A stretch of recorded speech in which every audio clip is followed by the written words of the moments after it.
तो बेटा बात यह है कि हमने जो है वो लिटरेरी टर्म्स का जो है शुरू किया हुआ है। तो आज हमारा जो है चौथा सेशन है लिटरेरी टर्म्स में, ठीक है। तो अभी हमने जो है वो शुरू की हुई हैं पोएटिक टर्म्स, यानी कि जितनी पोइट्री के हवाले से टर्म्स हैं वो सारी हम जो है यहाँ पे पढ़ रहे हैं, ठीक है। तो क्योंकि जब भी हम लिटरेचर पढ़ते हैं तो लिटरेचर पढ़ने के लिए हमारे लिए बहुत ज़्यादा ज़रूरी है कि हम उसकी जो बेसिक टर्म्स होती हैं वो जान लें। अगर वो हमें अच्छे तरीके से समझ आ जाती हैं तो फिर लिटरेचर पढ़ना और समझना क्या हो जाता है, हमारे लिए ज़्यादा आसान हो जाता है। अगर बगैर टर्म्स पढ़े हम जो है ऐसे ही कूद पड़ते हैं लिटरेचर में या किसी भी चीज़ में, देखें कोई भी सब्जेक्ट है, जब उसकी बेसिक चीज़ें आपको पता नहीं होगी, आप अगर जो है वो बायो पढ़ते हैं तो अगर आपको सेल का नहीं पता तो फिर मेरे ख्याल में बायो आपके लिए बहुत ज़्यादा मुश्किल हो जाती है, ठीक है। तो इसी तरह जो है अगर आप केमिस्ट्री पढ़ते हैं तो उसके फार्मूलों का नहीं पता तो केमिस्ट्री जो है ना बहुत ज़्यादा मुश्किल हो जाती है। इसी तरह लिटरेचर के लिए भी, जैसे आप ग्रामर पढ़ते हैं, कोई चीज़ लिखते हैं तो अगर आपको बेसिक रूल्स नहीं आते ग्रामर के तो आपके लिए लिखना पढ़ना बहुत मुश्किल हो जाता है इंग्लिश को। इसी तरह लिटरेचर को भी समझने के लिए जो है ना इसकी टर्म्स हैं, अगर आप वो टर्म्स सही तरीके से आपको नहीं आती तो फिर आपके लिए जो है पढ़ना क्या हो जाता है, बिल्कुल ही मुश्किल हो जाता है। तो चलें अब जो है ना हम ज़रा जल्दी करते हैं क्योंकि आगे तरावी का टाइम हो जाएगा। तो शुरू कर देता हूँ मैं। कल मैंने आपको जो पढ़ाई थी, चलें आज देखिए सबसे पहली जो हमारे पास है वो है राइम, ठीक है। जैसे कि आप सब लोग जो है ना वो इस वर्ड को अपनी लाइफ में बहुत ज़्यादा इस्तेमाल करते भी हैं आप, ठीक है। राइम, RHYME, ठीक है। देखिए राइम जो होती है वो सिमिलर साउंड होती है। जो हमारी किसी भी लाइन में जो फाइनल वर्ड्स होते हैं ना, क्या होते हैं फाइनल वर्ड्स। अगर हम दो लाइनें लिख रहे हैं तो पहली लाइन का फाइनल वर्ड और उसके बाद जो है ना दूसरी लाइन का जो फाइनल वर्ड होगा उसकी जो साउंड होगी ना वो क्या होगी, आपस में सिमिलर होगी, ठीक है। यानी कि अगर मैं किसी एक लाइन में जो है ना वो वर्ड यूज़ करता हूँ, मैं यूज़ करता हूँ, जैसे फॉर एग्जांपल मैं कह देता हूँ हिम, ठीक है। क्या यूज़ करता हूँ मैं कहता हूँ हिम। तो नेक्स्ट लाइन में अगर एंड पे मैं क्या लिख देता हूँ स्लिम। तो आप अगर इन दोनों हिम और स्लिम की जो है वो साउंड पे अगर गौर करें तो वो एक जैसी आ रही है, हिम स्लिम, ठीक है। जो एंडिंग साउंड है सॉरी, ठीक है। तो आप इंग्लिश में इसको इस तरह से ट्रांसलेट कर सकते हैं या आप डेफिनेशन जो है ना वो इसको इस तरह से लिख सकते हैं, rhyme is the similar sound of final wall और कॉन्सोनेंट इन 2 और more words in a poem, ठीक है। यानी कि 2 या 2 से ज़्यादा अल्फाज की जो फाइनल साउंड होती है वो जो सिमिलर होनी चाहिए। अगर वो सिमिलर है तो हम उसको क्या कहते हैं, राइम कहते हैं, ठीक हो गया। उसके बाद जो है स्टैंजा क्या होता है, ठीक है। बेसिक चीज़ें हैं पोएम्स की, स्टैंजा, ठीक है।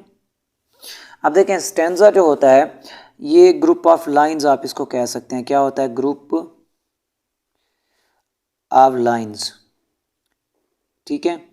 जो क्या कर देता है, डिवाइड करता है, डिवीजन कर देता है किसी पोएम की। क्या करता है, डिवीजन करता है किसी भी पोइट्री की या ख़ास तौर पे आप कह सकते हैं पोएम की, ठीक है। यानी कि आप इसको इस तरह से कह सकते हैं कि ये एक पार्ट होता है, हिस्सा होता है, पार्ट ऑफ पोएम, ठीक है। अगर तो 4 स्टैंजा है तो हम कह सकते हैं कि इस पोएम के जो है ना वो 4 पार्ट्स हैं, ठीक है।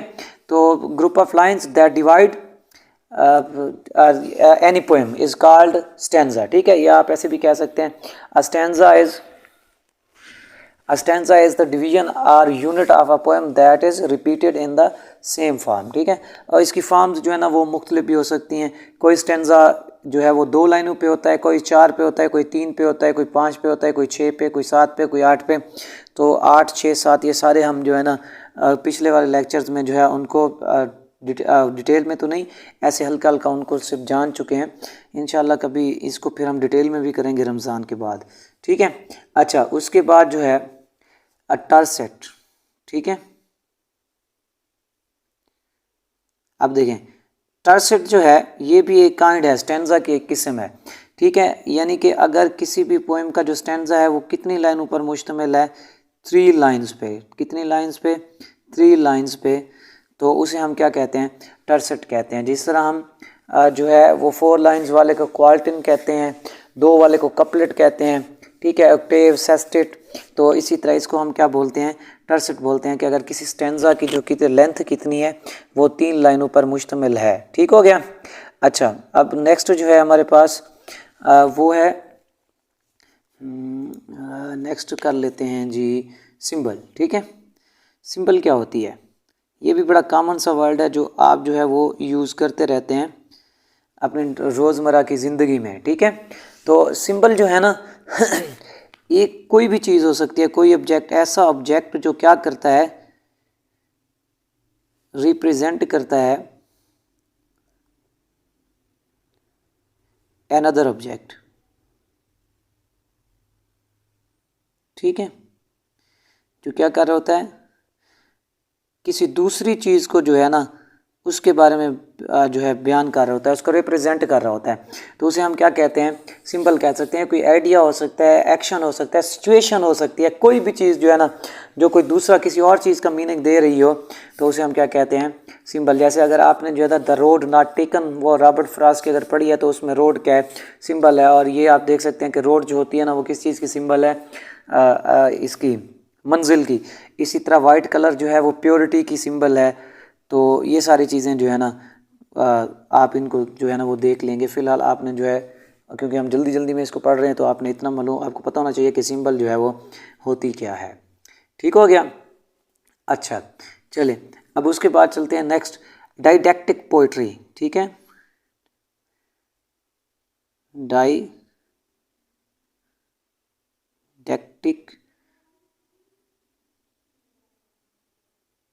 पोइट्री। देखो बच्चों, ये ऐसी पोएम होती है जिसमें क्या की जाती है, आपको हिदायत दी जाती है, इंस्ट्रक्शंस दी जाती हैं।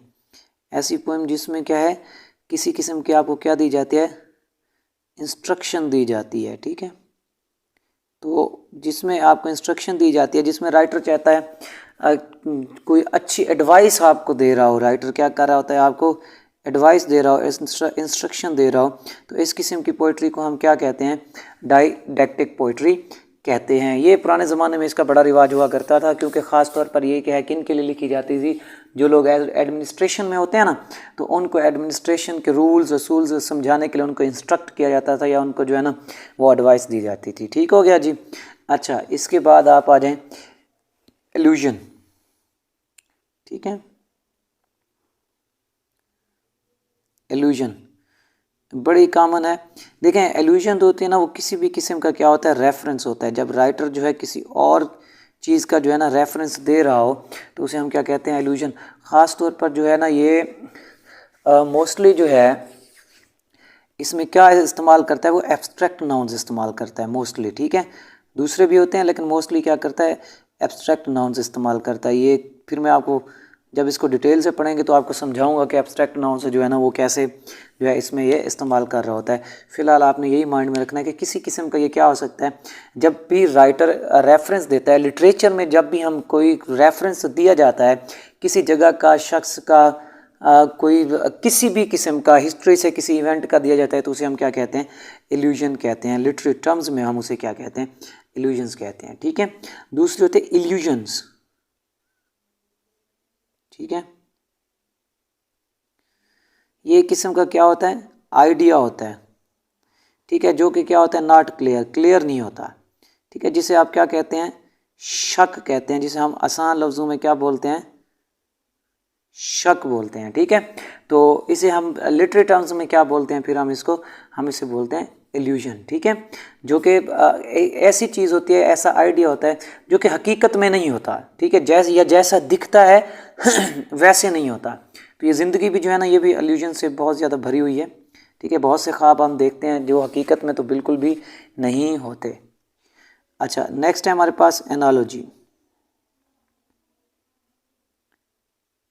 ठीक है, अब देखें एनालॉजी क्या होती है, ये सिमिलैरिटी होती है दो चीज़ों का आपस में क्या होना, सिमिलैरिटी, दो मुख्तलिफ चीज़ों की कोई एक कॉमन चीज़ जो है ना अगर आपस में सिमिलर होती है, टू डिफरेंट थिंग्स। ठीक है, जो कि क्या है, बिल्कुल ही डिफरेंट हैं, लेकिन उनका जो है ना कोई एक एस्पेक्ट जो होता है वो क्या होता है, सिमिलर होता है, तो उसको हम टर्म्स में क्या कहते हैं, उस सिमिलैरिटी को हम बोलते हैं एनालॉजी। ठीक है, एस्पेक्ट क्या होता है, इसमें सिमिलैरिटी होती है तो उसे हम क्या बोलते हैं, एनालॉजी बोलते हैं लिटरेरी टर्म्स में। ठीक है, अगर आसान लैंग्वेज में आप कहें तो सिमिलैरिटी हम इसको कह सकते हैं। जैसे पीछे मैंने आपको इल्यूजन्स का बताया है तो उसको हम क्या कह सकते हैं आसान उर्दू में जो है हम आसान उर्दू कहता हूँ, आसान लैंग्वेज में जो है ना हम उसको रेफरेंसेस कह सकते हैं।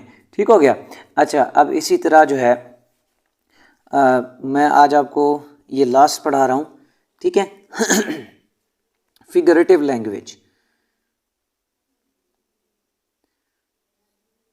देखें बच्चों, फिगरेटिव लैंग्वेज जो होती है ना, जो मुश्किल लैंग्वेज होती है, ठीक है, जो आसान लैंग्वेज नहीं होती, उसे हम क्या कहते हैं, फिगरेटिव लैंग्वेज कहते हैं, जो नॉन लिटरल होती है। ठीक है, या स्पेशल मीनिंग्स देने के लिए जो है ना, या जो है आप लिटरल मीनिंग नहीं बता रहे होते हैं, इसमें ये एक डिफ़िकल्ट किस्म की लैंग्वेज होती है जिसमें आप जो है वो उसका लिटरल मीनिंग नहीं बताते।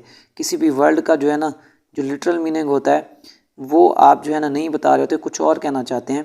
ठीक है, तो उसे हम कहते हैं, या बढ़ा चढ़ा के स्टाइल को इम्प्रेस करने के लिए जो है ना वो लोग क्या करते हैं, बहुत मुश्किल लैंग्वेज यूज़ करते हैं, कॉमन लैंग्वेज वो यूज़ नहीं करते। तो वो जो मुश्किल लैंग्वेज होती है वो फिगरेटिव होती है। जैसे अगर आप फिलॉसफी पढ़ें, क्रिटिसिज्म पढ़ें, तो हालांकि आपने जो है ना वो मास्टर भी किया होता है इंग्लिश में, उसके बावजूद जो है ना चीज़ें आपको बिल्कुल भी समझ नहीं आ रही होती हैं। ठीक है, अच्छा उसके बाद एक और बता देता हूँ, चलें, मिडीवलिज्म। ठीक है, मिडीवलिज्म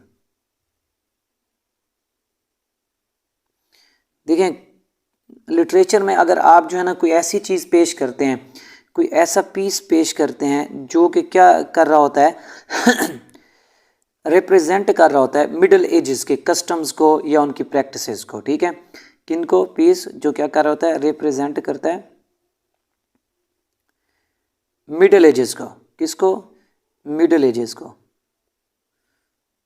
ठीक है, तो उसे हम क्या कहते हैं, मिडीवलिज्म कहते हैं। ठीक है, तो आज के लिए बच्चों इतना ही है मेरे ख्याल में, क्योंकि मैंने आपको जल्दी जल्दी पढ़ाया, ज़्यादा चीज़ें वजाहत नहीं की हैं, लेकिन इंशाल्लाह जब जो है हम इनको जो है ना एक अलग अलग पढ़ेंगे, डिटेल से पढ़ेंगे। पहले मेरी कोशिश है कि आप लोगों को जो है ना थोड़ा सा ओवरव्यू दिया जाए, और आप जो है ना ये ओवरव्यू लेके कम से कम इन तो हो ना लिटरेचर में। ठीक है, तो फिर हम जब एक दफ़ा आप ये पूरा सिलेबस रिपीट हो जाएगा, फिर हम हर चीज़ को डिटेल से पढ़ेंगे। जैसे शुरू में मैंने पोइट्री जो है ना बड़े डिटेल से पढ़ाना आप लोगों को शुरू किया है, लेकिन वो बहुत से बच्चों के लिए जो है ना वो मुश्किल हो गई थी, तो मैंने फिर सोचा कि क्या करते हैं इसको